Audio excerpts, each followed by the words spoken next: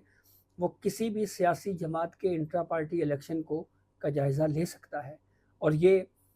جو اختیار ہے اس کو مختلف ججمنٹس میں بھی اس کو ہولڈ کیا گیا ہے اور یہ تسلیم کیا گیا ہے۔ تو اب نہ صرف جائزہ لے سکتا ہے بلکہ سپریم کورٹ کے کسی فیصلے کو انڈو بھی کر سکتا ہے،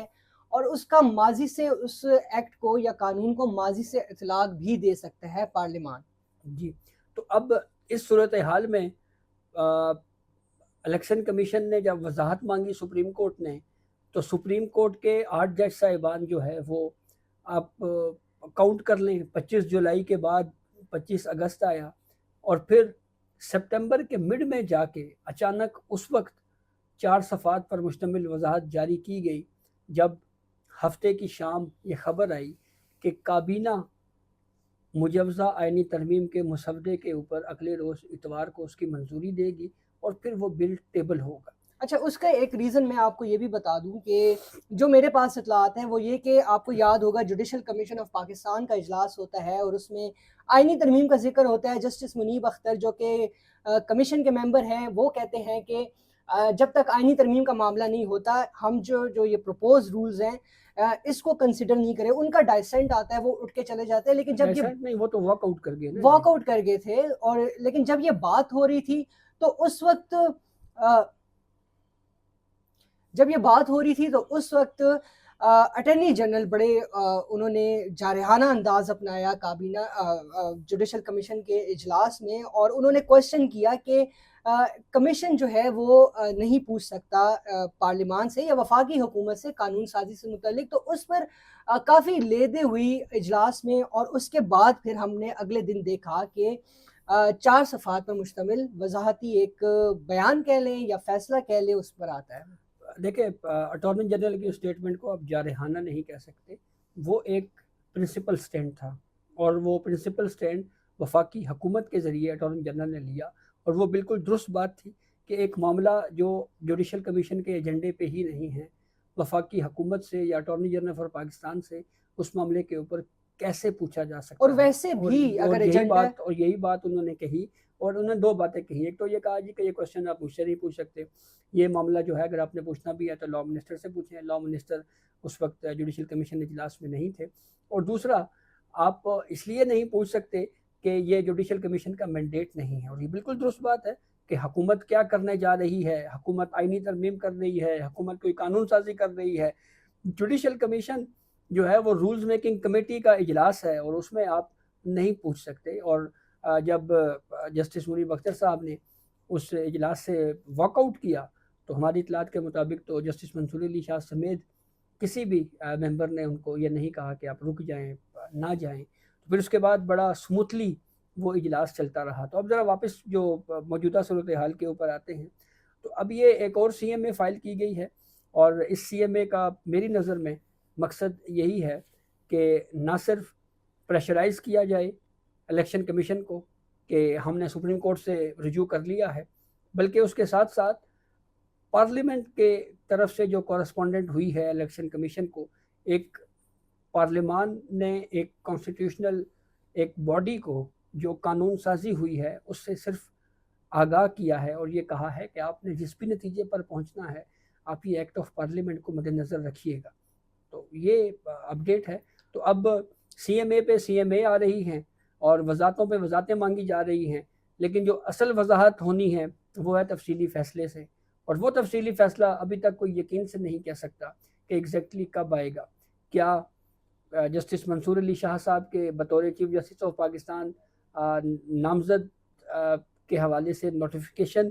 کے اجراء کا انتظار کیا جا رہا ہے؟ کیا 25 اکتوبر کا انتظار کیا جا رہا ہے؟ یہ وہ تمام سوالات ہیں جس کا حتمی طور کے اوپر کوئی جواب نہیں دے سکتا. اگر بروقت تفصیلی فیصلہ مخصوص نشستوں کے حوالے سے آ جاتا اس میں بہت ساری چیزیں کلیئر ہو جاتی، بالخصوص کہ سپریم کورٹ نے جو ریلیف پی ٹی آئی کے لیے کریٹ کیا ہے اس کے لیے آئین کے کن کن آرٹیکلز کا حوالہ دیا گیا ہے. آرٹیکلز کا حوالہ دینے کی کیا ضرورت ہے جانزیب عباسی صاحب؟ پیکولر سرکمسٹانسز کا ذکر کر دیا، اس میں سارا کچھ انہوں نے ڈال کے ایک وہ کھچڑی بنا کے دے دی. دیکھیں کھچڑی بنانے کے لیے بھی تو کوئی اختیار سماعت کا استعمال کرنا ہے نا جی. آپ پشاور ہائی کورٹ کے 5 رکنی فیصلے کے خلاف سپریم کورٹ میں اپیل آئی تھی اور اس اپیل میں سپریم کورٹ نے صرف یہ دیکھنا تھا کہ کیا پشاور ہائی کورٹ کا فیصلہ درست ہے یا نہیں ہے، لیکن آپ ایک آرٹیکل 185 کا جو اپیل کا حق ہے، آپ اس اپیل میں آپ مخصوص حالات کا جائزہ سپریم کورٹ کیسے لے سکتی ہے؟ یہی تو وہ سوال ہے جس کا تفصیلی فیصلے میں ہمیں جواب کا انتظار ہے. اور کمپلیٹ جسٹس کے نام پہ ایک ایسی جماعت کو ریلیف دے دیا جو کہ عدالت کے سامنے تھی ہی نہیں. اب میں آپ کو کمپلیٹ جسٹس کی بھی بات بتا دیتا ہوں. کمپلیٹ جسٹس آرٹیکل 187 ہے اور کمپلیٹ جسٹس بذات خود کوئی اختیار سماعت نہیں ہے. سپریم کورٹ کے پاس اختیار سماعت کیا کیا ہیں؟ سپریم کورٹ اپیل سن سکتی ہے، سپریم کورٹ سو موٹو کو سن سکتی ہے، سپریم کورٹ ایڈوائزری جورسڈکشن کے تحت کوئی ریفرنس آئے اس کو سن سکتی ہے، سپریم کورٹ اپنے کسی فیصلے کے خلاف اپیل سن سکتی ہے، سپریم کورٹ اپنے کسی فیصلے کے اوپر ریویو کا اختیار رکھتی ہے. جو کمپلیٹ جسٹس کا بذات خود کانسٹیٹیوشن نے یہ اختیار سماعت نہیں دیا، بلکہ جو اب تک کے ججمنٹس آئے ہیں ان میں بھی یہ بات کلیئر ہے کہ کمپلیٹ جسٹس کا جو آرٹیکل 187 ہے آپ اس کو جب استعمال کریں گے تو 184(3) کے اختیار سماعت کے تحت کریں گے. اب آرٹیکل 184(3) کے حوالے سے کچھ ججمنٹس میں جب آرٹیکل 187 کا یوز کیا گیا تو باقاعدہ 184(3) کے اختیار سماعت میں اس کا استعمال ہوا. اب اگر ان 8 جج صاحبان نے اگر کچھ دیر کے لیے فرض کر لیں کہ کمپلیٹ جسٹس آرٹیکل 187 کا یوز کیا ہے آرٹیکل 184(3) کے تحت، تو سوال تو پھر یہ اٹھے گا کہ پریکٹس اینڈ پروسیجر قانون کے بعد سو موٹو کمیٹی لے سکتی ہے تو 8 ججز کورٹ میں بیٹھ کے جوڈیشل سائٹ کے اوپر سو موٹو کیسے لے سکتی ہیں؟ یہ وہ کوشچن ہے جس کو ڈیٹیل ریزننگ میں کس طرح سے سپریم کورٹ اس کو ایکسپلین کرتی ہے، اس کا ہمیں انتظار ہے. بہت شکریہ جانزیب عباسی تفصیل سے بات کرنے کے لیے. تو ناظرین متفرق درخواست ہے، تکنیکی بنیادوں پر ہی یہ اس کو ڈسپوز آف کیا جا سکتا ہے. اس کی وجہ یہ ہے کہ مخصوص نشستوں کے جو مختصر حکم نامہ ہے اس میں یہ تو کہا گیا ہے کہ آپ وضاحت کے لیے رجوع کر سکتے ہیں، یہ نہیں کہا گیا ہے کہ آپ وضاحت کے لیے بار بار رجوع کر سکتے ہیں. اور جہاں تک بات ہے آئینی ترمیم کا، تو اس وقت حکومت کے پاس مختلف کارڈز ہیں اس حوالے سے. اگر تو اس تفصیلی فیصلہ آتا ہے مخصوص نشستوں سے متعلق اور اس پر بھی اگر تو یہ درخواست انٹرٹین ہو جاتی ہے، اس پر بھی فیصلہ 8 ججز کی جانب سے آ جاتا ہے، تو پھر بھی 63A کا ریویو وہ بھی پینڈنگ ہے.